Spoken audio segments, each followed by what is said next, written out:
I really was anxious about it. I was I've uncertain been if it would trying be to have a well. good life, but no one wants you to be satisfied. They double the bill and split the difference and leave you paying down the interest. Well, they say you get what you pay for. Welcome to the Marinade, a free-flowing conversation about the creative process with creative people. Each episode, we welcome musicians, actors, comedians, authors, visual artists, filmmakers, anyone who creates art to talk about how and why we make stuff. This is episode 207, and our guest is Brian Dunne. Brian is a singer and songwriter from New York whose latest record, Clams Casino, was one of my favorites of 2025 and remains a constant companion.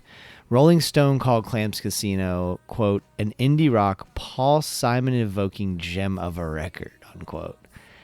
Yep, that's about right. Man, this record's so good. And we talk about what makes it so great during this conversation. Brian is an insightful guy and one hell of a songwriter. The conversation covers a lot of ground, and I am so grateful to bring it to you. Everyone, my conversation with Brian Dunne.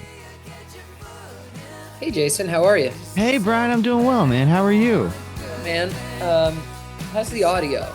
You sound good. Um, Okay, no, we're all good. You sound good, and let's roll with it. Dude, thank Cool. you for doing this. This kind of a beautiful moment just happened where I've listened to your record, Clams Casino, more than most records this year. Like it's been a constant companion, and I love it. And I just gave it one more listen, and it finished. Like the last note rang out as you popped on into the waiting room. So this is Oh like wow. it was really kind of a special moment for me. So thank you so much for doing this, man. I'm really excited to talk to you. Absolutely, man. I'm thrilled to talk to you too. Mm.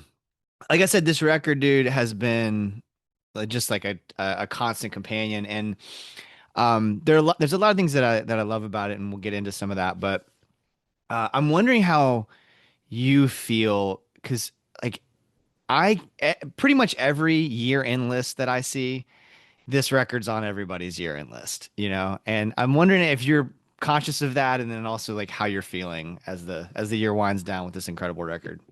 Yeah, I mean, listen, I'm not gonna lie and say that's not what you want. Like, I that's I yeah, I think that when people are unmoved by positive criticism, they're either lying or they're like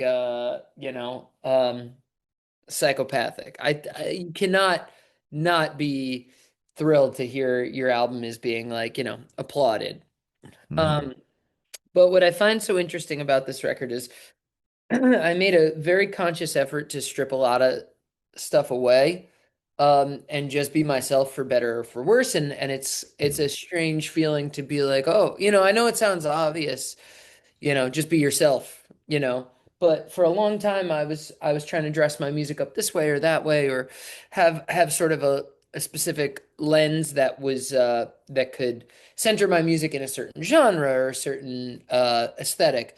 And I just kind of with this record, I thought, well, I'm in my mid 30s and I think I need something a little more succinct and to the point. mm. And I was like, all right, I'm just going to stand naked with what I have to say. And if it's not interesting, then that will just be what it is. So I'm really truly thrilled that people really dig it because I'm not hiding behind anything. So How did that feel in the moment? Like, and now you're getting all this positive feedback, so now it works. People are connecting with it, but like in the moment, how comfortable were you with stripping away and being you? really uncomfortable. I played just about 90% of the instruments on the record myself, and everything Mm, else I sort of like I gave, a specific instruction. Like I programmed all the drums and then I had a drummer come replay them. So I was really nervous because I've always brought in bands or brought in musicians to kind of put their stamp on what it was I was doing. And at times I was probably looking for a little more credibility in the indie rock space, and I would bring in some characters from that world and try to sort of indify my records. Um, hmm because my sort of artistic sensibility has always straddled the line between what would be considered retro but mainstream and what would be considered modern but alternative. Mm. And I've always wanted to push more into the alternative space because it mirrors my life more.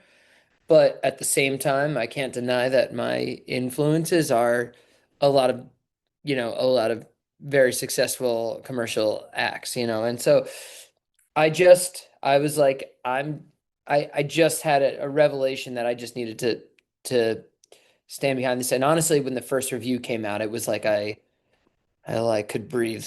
I was like, okay, because I really was anxious about it. I was uncertain if it would be received well. That okay, so can you say more about you said something really interesting to me there where you said that you kind of wanted to explore the more alternative spaces because that mirrors your life more. Can you say more about what you mean by that? Yeah, I've my tastes are generally pretty alternative. I Where I hang out and what I do and the movies I like to see and the books I like to read are generally not, that summer's trendy beach read or the big Marvel movie, So I live in New York City and I, sort of pride myself on my rarefied taste, and yet, the music of Bob Dylan, Bruce Springsteen, and Tom Petty has loomed so large for me, and those are such obvious influences Mm. that I've sort of in times tried to shy away from that and tried to take my music more towards some of the more you know um lesser well-known influences like your Jonathan Richmans or your Big Star, and trying to, and that's all in me as well. But in this record, I thought, well, isn't it more interesting to take a look at, say, the music of an artist like John Mellencamp and look at it with rarefied energy, you know? Hmm. Because I don't know if I'm making sense, but I had this revelation, which is like, people will always find like a discarded Lou Reed record, right? And they'll talk about it to death in the press. They'll go, "Oh, growing up in public was really the one for me," like something like that. And we Hmm. do that with artists like Lou Reed, and we'll do that with artists like uh, even Bowie, But it would be very strange to hear somebody use that same sort of rarefied record store energy to talk about like the 1994 John Mellencamp album Dance Naked, right? Just because Uh-huh. we don't approach the music of John Mellencamp with rarefied energy. We think of him as a sort of a mainstream act. But I don't see why you can't have that sort of novice interest or novel interest in things that are, on the periphery of the mainstream. To me, they have just as much, not indie cred per se, but they're just as weird and oblique and available to be mined for uh new art. I love that. And I also love that John Mellencamp's Dance Naked immediately popped into my head when I hadn't thought about that song in probably 20 years. Sure. And like it, but I got there immediately, and that makes a lot of sense to me. And I think that's an interesting thing about your music too, is like all of what you're saying comes through in the music. It's incredible to me just how like infectious the melodies are, uh and how sort of it's got me bopping around and dancing every time I listen to it. And it's perfect driving music. Like I've listened to it on the way to and from work so many times in the last few months, and it's been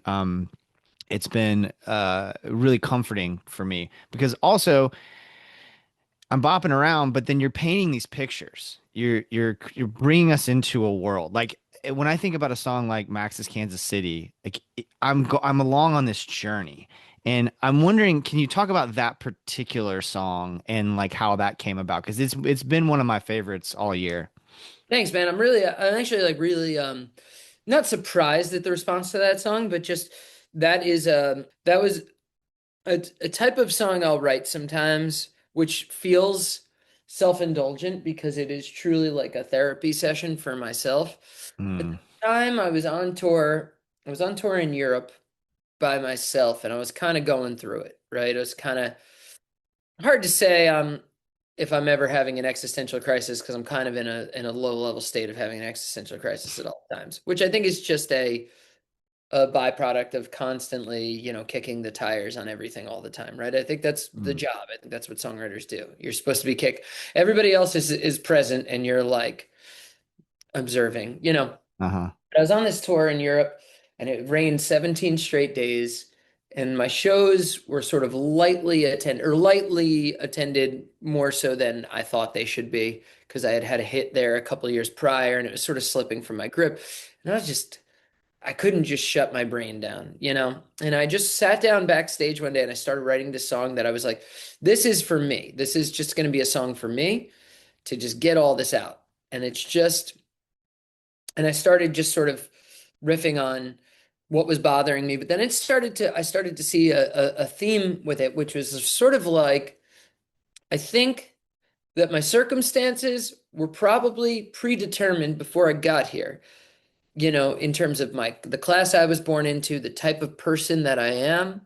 Um, I think I would be the song sort of illustrates it's almost like a time travel song where the song Mm. sort of illustrates in the first verse I'm raging against the council and there's this cape and this top hat, it's just not me, like I'm sort of like I'm a pauper shaking his fist at the bourgeois and the council, Hmm. um, and then in the second verse I'm wandering through New York and I'm thinking about the 70s, right? Which is the time that's often romanticized by singer-songwriters because sort of the golden age of the songwriter. And Max's Kansas City, which was a venue and a club um, that the Velvet Underground played at, and Bruce Springsteen got his first couple big gigs in the city, but it was like a big Andy Warhol type hang, right?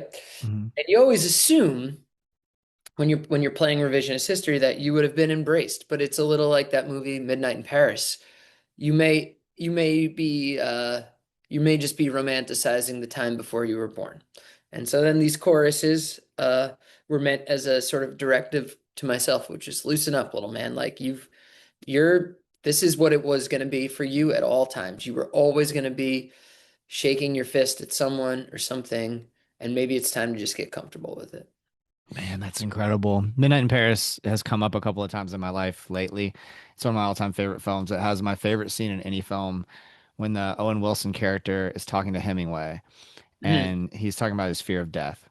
And Hemingway says, I'm paraphrasing, but he says, "You'll never write well if you fear death. When the fear of death approaches, you must find a truly great woman and make love with her.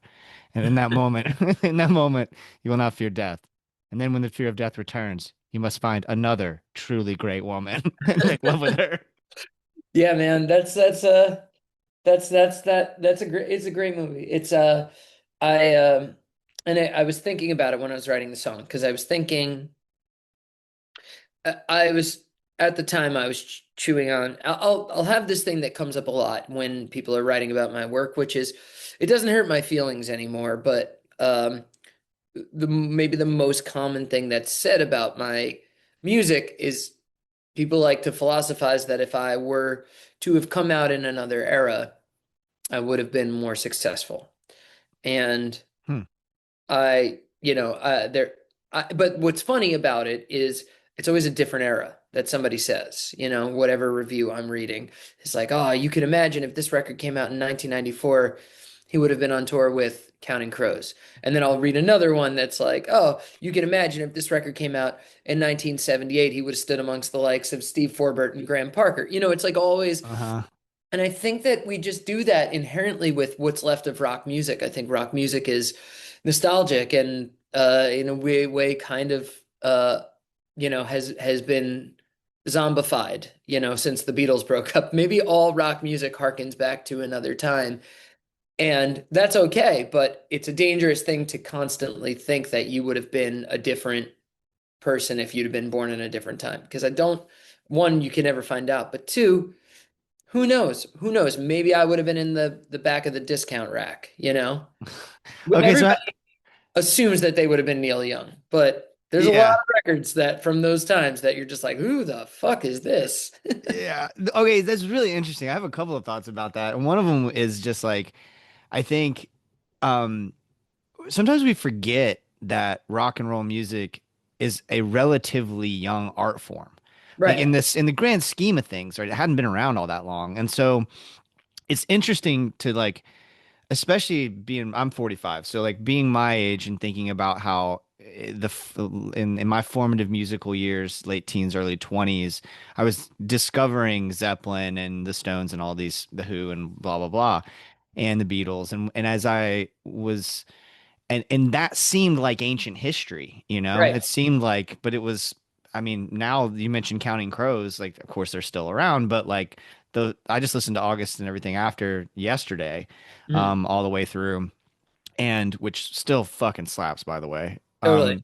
But I was listening to it again and thinking about how old that record is. You know, I was like 12 when that came out or something crazy. Right. And then thinking about now the historical context of a record like that doesn't feel, to me at least, like it has the same weight and import in popular consciousness the Right. way that Stones records did, but it should, right? Like to me, it should. So that's an Yes. interesting thing, like our perceptions of rock history, right? Totally. I mean, that I think I would attribute that to two things. I think that I will say that I think between 1955 and like 1995, time, if you just are following American history, like it seems like time was like on a like ten times the speed. Just the shocking change between like say 1955 and 1965 is not the same change between 2015 and 2025, right? Even though it's Hmm. the same period of time. So that was being documented. But then the baby boomers knew how to self-romanticize. They built their own folklore and they told it to us and we believed it. And then to some degree, I still do, you know. Hmm. Um, they told us that Mick Jagger and Bob Dylan and John Lennon were gods. Hmm. And we did not go around telling anybody that, I guess Kurt Cobain, dying young really helps. But um, I think that, yeah, I bought into that too. But also, there's a great book a couple of years ago by Kalefa Sene called Major Labels Okay. that kind of goes through the history of seven genres, right?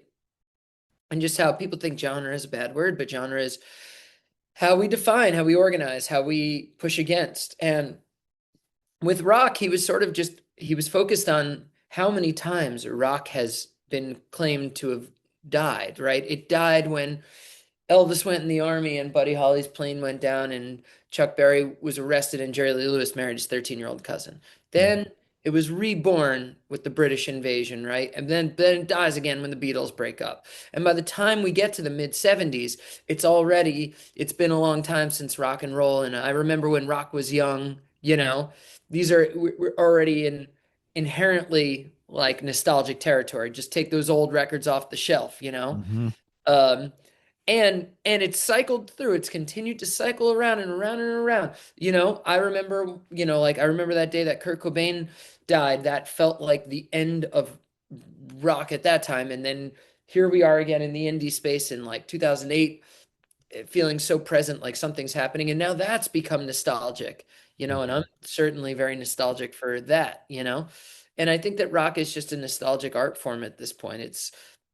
But it's that is what preserves it. Man, It I can't, love that. it Yeah. can't die if it's already dead. Yeah, no, I love that. That's man, that's so well said.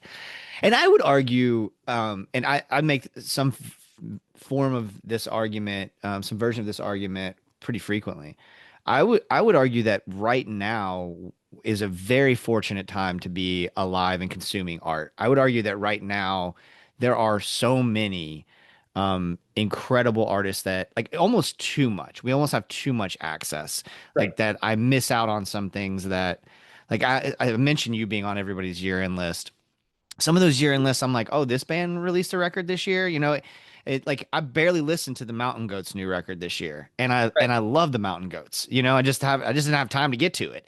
There's so Um, much stuff. Yeah. so much. So I think that changes the perception too quite a bit. That like you can get, despite the fact that we have access to so much, we can get kind of directed in this way or that way with our listening, and then we miss out on some Right. stuff.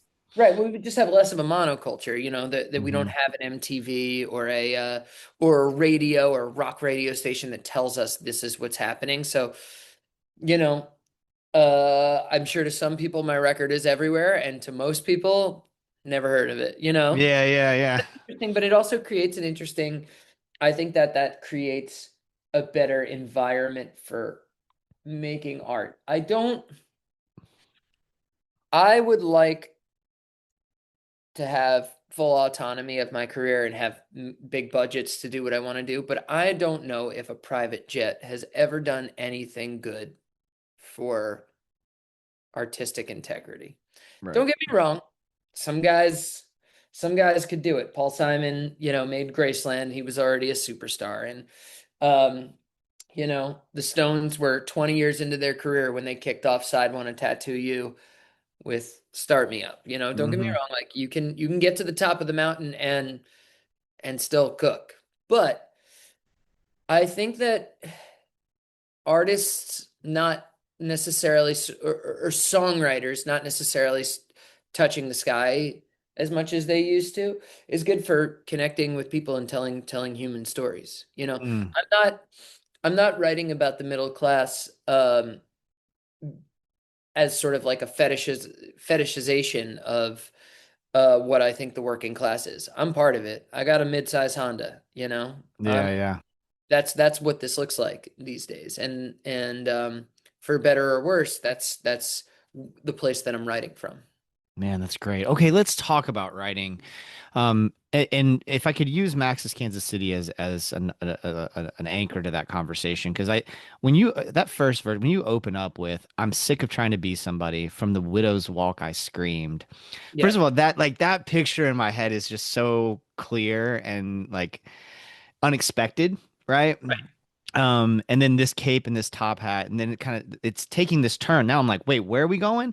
My God, it's just not me, and it's making it hard to breathe. And it's like, okay, now I'm back. Now I'm like understanding, but maybe, but I have this picture in my head that you've painted so beautifully, and then the song goes on to do that for its entirety. Mhm. What does that process like? What does your writing process look like that you get to that place? I was thinking about the absurdity of shaking your fist at the sky. Like I'm screaming from the widow's walk at no one in particular. I'm saying I can't do this anymore to the what God. I'm sort of making fun of the idea that your frustration with your struggle is significant, right? Um, and I was thinking about how at the time I was chewing on this idea that I had released this record called Loser on the Ropes, and it was I really had really high hopes for it. I performed on national television. I went on this big tour, big tour, and it did well. But by the end of that album cycle, like it had dwindled. It was just, I was still playing to small audiences and struggling to sell tickets, and I was worried that like my circumstances were holding me back, like that I'm trying to push against my own grain. I'm probably supposed to be a factory worker. My dad worked in a factory. His dad was a laborer. I'm trying to be a poet, and I'm just hitting a wall. Hmm. And so the verse was first verse was sort of an absurdist fictionalized version of me shaking my fist at the sky. And again, because I knew I wanted the chorus to kind of refute that and Hmm. say, loosen up, little man. You got time to kill. You got the world Hmm. on your shoulders and you're frozen. Like you're putting too much pressure on all this. It's not that important. Hmm. Your struggle, everyone has a struggle. Yours involves singing songs. You are not fighting a war. Relax, little man. Yeah.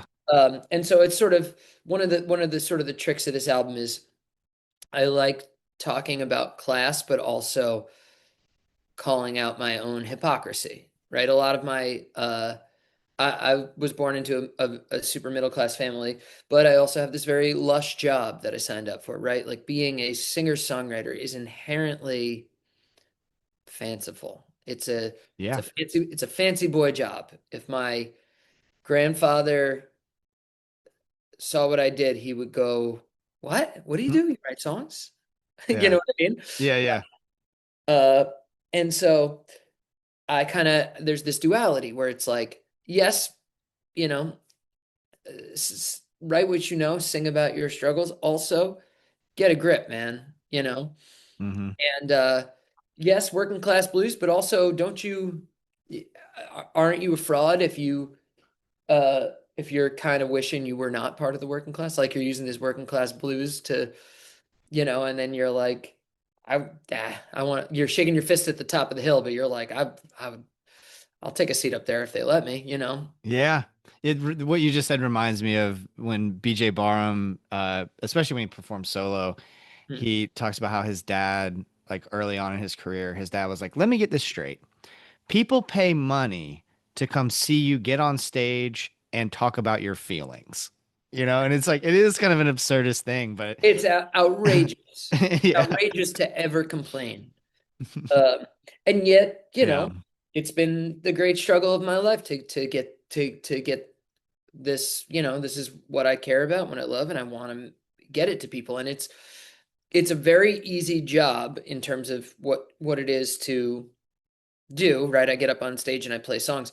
To get to a place where there's actually people there, though, is nearly impossible. It's a rounding error. The Yeah. idea that I've gotten to a place where there will be 100, 200, 300 people at a place in a city I don't live in has taken so much time, and it's been, the great effort of my life. That's going to be my life's work. Um, but there's a lot of, navel gazing that goes on, and I like to put it into the songs and then call myself out on it because it is ridiculous. Well, But, then but like and that. that sentiment in the song, that's the thing. It's why I connect with the song so much. Is that all I want to do is write and podcast and play music like that. That's all I want out of my life. Mhm, And I'm a middle school teacher to pay the bills. mhm. And when I get in those moments, I have to remind myself, all right, dude, people do come see you play your music. People do listen to your podcasts. People do read your writing, and you have a job that pays the bills, and you get 2 months off every summer to do more of the writing and more of the podcasting and more, and it's but the same thing, man. I mean, existential dread is my constant companion. And today, I've been going through it today. And I just did a photo shoot for the record that I'm making last night. It was awesome. My friends were there. It was beautiful. This is my second podcast taping of the day. The first one went awesome. This one's going, just like reminding myself that, like, okay, it's just loosen up, little man. I love that lyric. That is fantastic. And Thanks, man. And again, I want to say that, this is intended to be a sort of a universal message. It's not these aren't songs about my career at all, but they are. I am drawing on that because I think it is a common thread through everyone in America where two things can be true. And that's what we're dealing with in American life. It's never been a better time to be alive. You've never been healthier. You've never been able to live this long. Modern medicine has never been this good. You've maybe never been this safe. Um, and at the same time, there is a treasure trove of good stuff being hoarded by people who don't even know how to use it. And it would enrich all our lives better. And it's important for us to stand up, shake our fist, and at least make them squirm a little bit, right? Mhm. Elon Musk has a wine cellar that would make your head spin, and that guy doesn't even like wine, you know? And it's like, Motherfucker. exactly. So it's kind of both things. Like, how dare we complain and how we should be screaming all the time, how and I think that's why people have responded to this record, is that I think that people really identified with this sort of self-questioning. I'm not making it, this record has more questions than it has answers. Are we full of shit if we are claiming that the rich are taking everything and then we secretly want to be rich? Vice Mm. versa, are we uh are we just wishing we were invited to a party that we were not invited to? Like, is it as simple as that? Or is it what we said originally, and there's just so much greed and, you know, um as I say in the song Max's Kansas City, sometimes I want to spit in the face of the arrogance of the idiots that run this place, like a roach motel. They Yeah. just treat you, they throw you a jar of peanut butter and they go, you'll be fine. They don't care if you live or you die is the lyric. It's so good. And it's true, they don't. Yeah. No, they Yeah. don't. But again, I bounce back and forth. Is life good? Is life bad? Is, you know, uh, you know, should you loosen up or should you make a sign? Well, do you find okay, so the that constant existential questioning, like are you able to find comfort in the work, in the writing, in the playing, in the performing? Or is it are you constantly like on to the next thing, or are you able to like be in the moment and find some comfort there? No, deep cover comes from the work. And in fact, I would say this. I know when I have written a good song because there's this sort of, usually when I'm working on something, there's this thing I'm chewing on and then it's chewing on me, right? And I have been known in my personal life to sort of rant and rave at a clip where most people would say, okay, next conversation, and I got to keep going.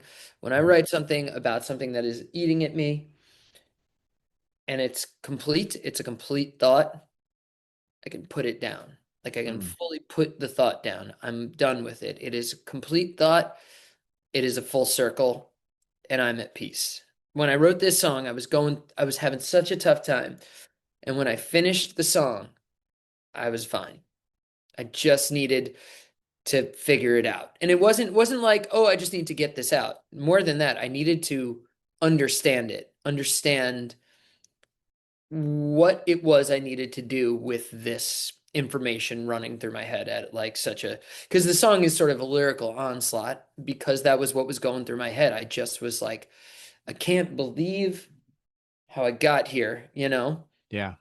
And yeah, I find a lot of peace in the work. In fact, uh uh it's twofold because then when people do respond to it, I feel twice as much peace because I think that people always assume when they're saying, I really loved your record and it made me feel less alone. Like the truth is like that makes me feel less alone too. I'm writing a song is like standing out here going like, does anybody else feel like this? And Hmm. if people go like, yeah, I'm like, great. Because that's I thought I was the only one. Yeah.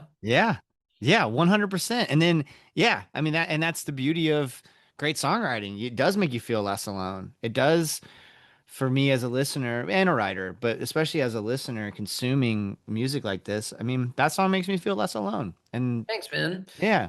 Me too. I think that that's my favorite thing about uh this work is that when it's good, it's one of the only things you can do in this world that's a win-win. You're Mhm. making something for people, they're happy to receive it. You in turn are filled with joy having made it, and it just there's nothing bad. It's just good. There's nobody is has to make a sacrifice for everything. A good song only adds to, it doesn't take away. Mm. Oh, that's really well said. You've had an opportunity to share bills with a lot of really interesting people, and I'm wondering, like, in your touring life, I haven't had the pleasure of seeing you live yet, but that's on my list. In your touring life, like, what stands out to you? Like, what when you're thinking about the good, what are some of those gigs or those opportunities that you're like, man, I'm glad I was there. Well, it's always that first rung you hit. The very first like real thing I was able to do. I was like 23, and a fellow named Delbert McClinton Hmm. heard me and took me on the road, Cool. and that was so meaningful at that time. I was such a baby. I was so green.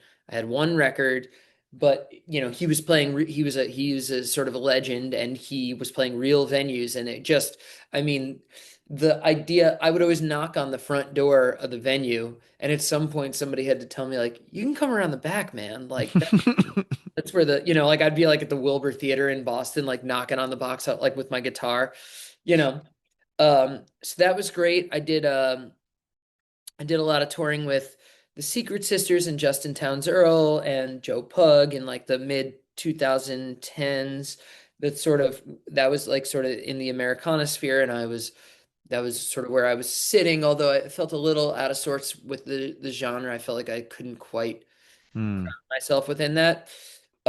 Which but those were very meaningful shows at that time. And then yeah, I've had some incredible experiences these last 5 years where, you know, um uh I've met some of my heroes, and I'm in a band called Fantastic Cat. We're sort of ripping and roaring around the universe, and we opened for Dawes and Lucius this past year, and we played a benefit show with Bruce Springsteen in Jersey, which is Holy insane. shit. It was incredible, man. But yeah, so like, it's a touring is a whirlwind, and it's such a strange thing for me to even sort of like get my finger on it. But um I sharing the bill with other people has been like a very informative experience. I see how they work. I see how they are behind the scenes. I watch their show, steal little bits. Yeah, yeah. Okay, so much I want to ask you about in there. Um, Bruce is obviously an enormous influence for you, and you're a huge fan. Did you get a chance to meet him at all or interact with him?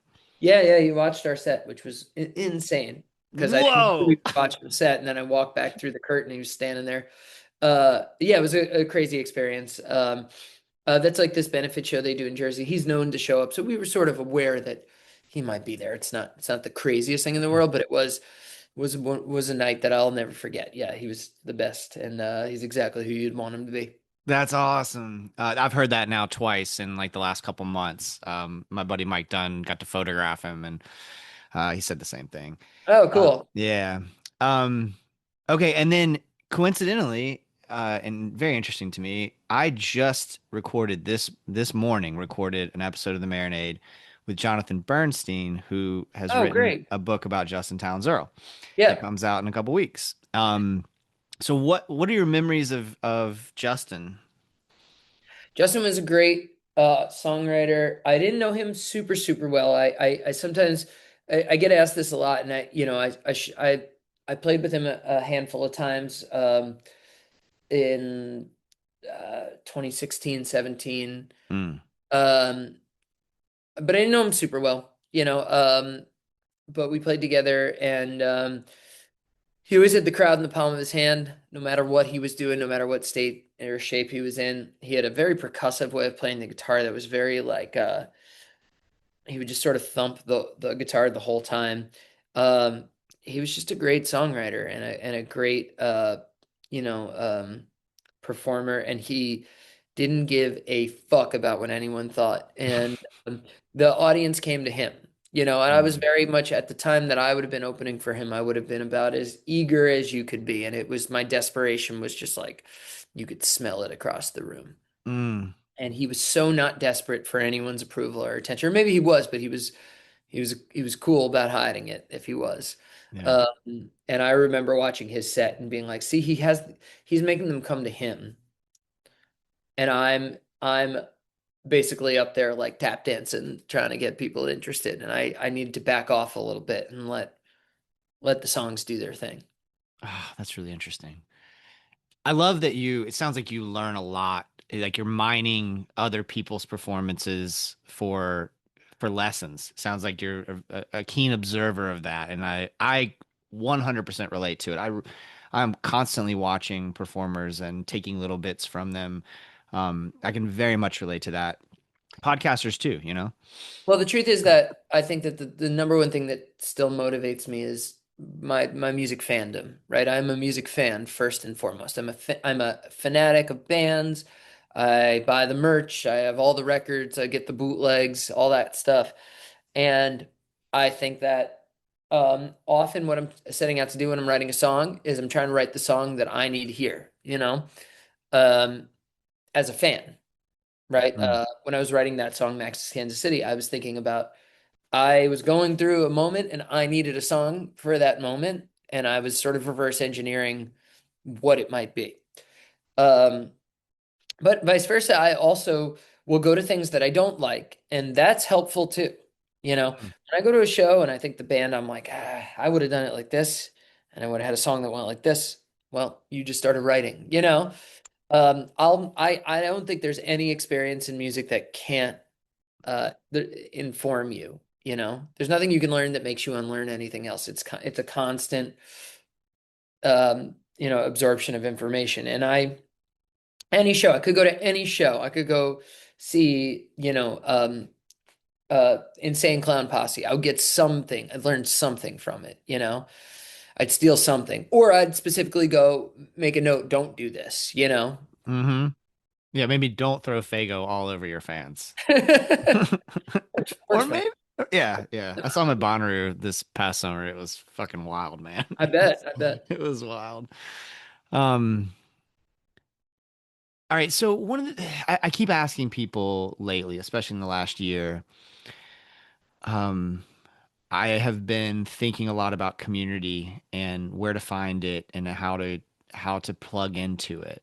And I'm wondering in your life, like, are there places where you're able to either foster community yourself or find it in different ways? Like, what does community look like for you right now?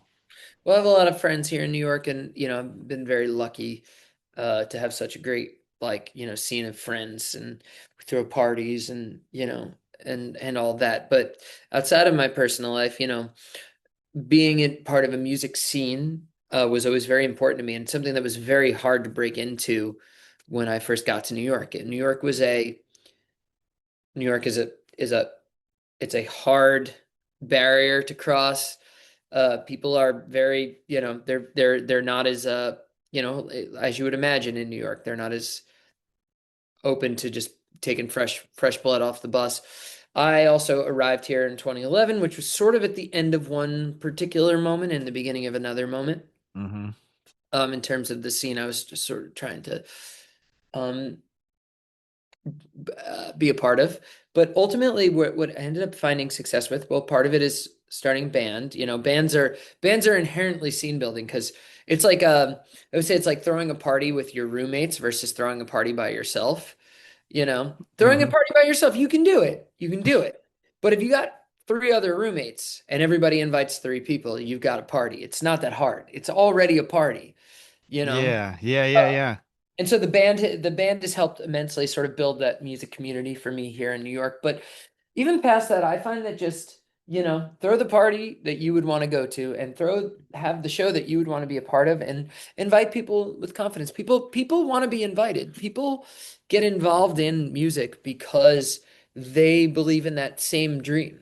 So basically everyone who's making music kind of, saw Almost Famous and said, I want to do that. Or, saw Duran Duran on MTV and said, I want to be a part of that. So you can basically bet everyone has that in common and would like to be invited to the drinks thing or the dinner or the party or people want to hang. Yeah. That dude, that makes so much sense. That makes so much sense. And I'm finding that myself, like I'm just about to release we're finishing it up and then releasing my very first record at 45 years old. And Cool, man. yeah, Congrats. thank you. I'm very excited and the process has been so interesting. I didn't know shit about it, like I had no idea what I'm doing, Hmm. learning as I go along, and it's really fun. I have to like sort of stay on my toes, eyes wide, head on a swivel, and just sort of listen and learn and be prepared to like get out of my ego and then get into my ego and all of the things. But what I've noticed is I started an open mic here in town in Orlando, and it's original music only because I was like, there just isn't that here for whatever reason. We just Right. didn't have it. I have been overwhelmed by the number of people that just want to be a part of it. Like the list is full. This is our third one coming up. That list is already full. Both Yeah. lists before were already full. Plus people like on the waiting list. Plus people there just to be a part of it and to see it. And it's not like a scene to be seen kind of thing. It's a I want to be there with other folks who love live music and who want to be a part of this thing. So everything you just said makes so much sense and I'm experiencing it. And with the record making process, like everybody wants to help. There's like Yeah, all man. these folks. It's awesome. everybody wants to do this. Like everyone who's involved in this is here because they want to. Now, obviously, there's as you get older and people get more professional, they have to set their boundaries. They can't just, play on your record for free and this kind of thing. Like, it's not, it doesn't remain in some ways the sort of free for all that it once was. But ultimately, you can bet everybody wants to work on something. They want to work on something great. They want to talk about music. They want you're sharing, it's a shared dream. It's the closest thing you can have to a shared dream, Mm, with other people. If somebody is a musician, they probably want something very similar to what you want and probably a similar lifestyle. They were probably intoxicated by the same sort of delusions and, when they lay back in bed at night, that, yeah. that feeling of, ripping a guitar solo at Madison Square Garden or whatever it is, you know what I mean? Yeah. Yeah. Um, and so, yeah, it can feel scary and daunting, but I think people, and especially now that everything is so much more digital and online, I think that people find it really refreshing to be invited to a show, to be invited to a party, to be part of something that's real. That's what we all wanted. You said Jonathan Bernstein. John has a great karaoke party that I always go to. Like it's a Oh, cool. it's a people like to hang out. They want to be a part of something classic and something that's real. That's awesome, man. Dude, this has been such a pleasure. Bucket, leave it, Bubba. We tend to he's so good all day. And then as That's soon as I start recording, how it you works. you know, um but all right, so we usually start to wrap things up with what you're getting down on. So that's the art that's got you fired up right now. It could be Cool, man. music, could be a book. Like what are you into right now? So I'm reading this Keith McNally book, which is like very popular in New York right now. He's a famous restaurateur in New York, but it's just really well written. Mm, It's called I Regret Almost Everything. What am I listening to right now? Well, I've been putting together this playlist. We're talking the day before New Year's. I've been putting together this playlist of all foreign versions of popular songs, so like kind of that classic scene in That Thing You Do where he's like, you're going to record that thing you do in Spanish. hmm I've hmm been sort of collecting all those. There's like the German She Loves You and I Want to Hold Your Hand, but there's also all the Motown songs have the classic Motown songs. There's a German version of My Girl, which is Mine Girl. So I've just been listening to that stuff with um sort of like a philanthropic curiosity. It was sort of almost it predates this sort of mid 60s push for integrity and not selling out. That's sort of like it's very charming to hear Marvin Gaye like try that hard, Uh-huh. like with a German version of I heard it through the grapevine. But I Uh-huh. actually find it really like it sort of warms my heart. So that's actually what I've been listening to pretty much nonstop the last couple days. But I'll tell you what else. I mean, obviously everyone's listening to Geese. I too am listening to Geese. Um, Same. This is Lorelei. That's a really cool record. Mm. What else am I really digging on right now? I need to Uh, check that one out. That keeps coming up. yeah, it's just a really good sounding record. Um, yeah, probably that's probably what's inspiring me right now. It's always funny at the end of the year. I'm like about to be um uh born anew, so Hmm I'm getting ready for the next big thing. Hell yeah. All right. So do you have any tour dates coming up in the new year? Yeah, so I'll be out. My first one, I'm going to be playing in New York here, a small acoustic set with some singer-songwriters for a charity function in January, on January 14th at City Winery Loft. And then the band is doing some spot dates through the winter, and I'm going to have a tour rolling out in the spring. And then I will be out with the band pretty heavy in April because we're getting ready to announce the new record. Cool, man. That's all good things. All good All things. good things. Brian, this has been such a pleasure. Your record, Clams Casino, is one of my favorites of the year. I'm going to release all my superlative stuff coming up soon, and I'm going to say plenty more about it for folks that consume the things that I put out there. And I'm just really grateful for your time, man. I'm glad we connected, and I really appreciate your time. Thanks so much, Jason. This has been a pleasure. Awesome. I hope we Thanks, get man. to chat again. Yeah, hell yeah. We will definitely make that happen. All right, dude. Have a great rest of your day. You too. Thanks. Everyone wants what they don't have, and you really don't have it half bad. But baby, I'm trying to express myself. You know the doctor said it might help. Brian Dunne, y'all. Thank you so much, Brian. Thank all of you for listening. BrianDunneMusic.net for all things Brian Dunne. What a wonderful conversation. Huge shout out to my dear friend Ben Montgomery from Records Revisited podcast for helping me set this up. Y'all, I'm just incredibly grateful for all of the creative opportunities I have right now. We got into it a little bit about how that shit doesn't pay during this conversation, but it's not me complaining, I promise. I love doing this work, and I'm just so grateful that all of you listen and spread the word. Subscribe and give us a 5-star rating on your podcast app. Tell a friend about the show. These are free ways, y'all, to support the show. Go do that right now while you're listening. It makes a big difference for us and costs so little of your time and energy. Also, follow Life's Greatest Hits on all the socials, especially Instagram. That is my podcast with my dear friend Jordan Foley. We've kind of gotten more active on the Instagram over there. The whole thing is evolving, and we're really thankful for everybody who is paying attention. It's fun for us. We every Friday we release the records that we're excited about, the new releases we're excited about. Every Monday we have a song of the week, which has been incredibly fun. Y'all, it's just, we're thankful that everybody's paying attention and gives a shit and spreads the word, because we're having a blast doing it. We just recorded another episode of Life's Greatest Hits featuring In the Heart of the Mountain by Ben Nichols, one of my favorites, my favorite songwriters of all time. And y'all, it's fun. Anyway, if you like what we're doing here on the Marinade thing, please consider joining our Patreon community for just a few bucks a month. $2, y'all, you can gain access to Patreon exclusive content, like our show Jason's Journey, where I talk about the moments that shape my creative life and provide a window into the process of making the Marinade. If you've ever been curious about Patreon, now would be a great time to dip your toe in the water and see if it's to your liking. You can try a free trial.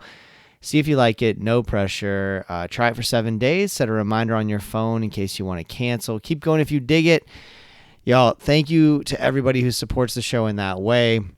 If you want to support us financially, but you don't want to commit to a monthly subscription, I totally get that as well. You can Venmo or PayPal us. It's just at the Marinade. I'm making a record right now of my original tunes. The recording is done. My dear friend Chris Belcher is producing, and he is mixing it right now.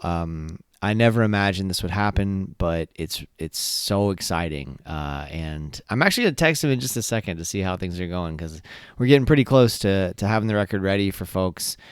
And I would really be grateful if you could throw in just $1 or $2, whatever you can swing, just Venmo or PayPal at the Marinade. And we're going to try to do as much as we can with this thing. We're going to try to tour behind it. We're going to definitely make CDs. Vinyl would be an option if people are able to contribute in that way. We'll see how the record is received, and that's a nerve-wracking and exciting thing in its own right. But thank you guys. There would be no record if there wasn't the Marinade. There would be so many things in my life, connections with all these wonderful people, including so many of you, and I'm just thankful that you listen and spread the word. And until next time, go out and create something. Cheers, y'all.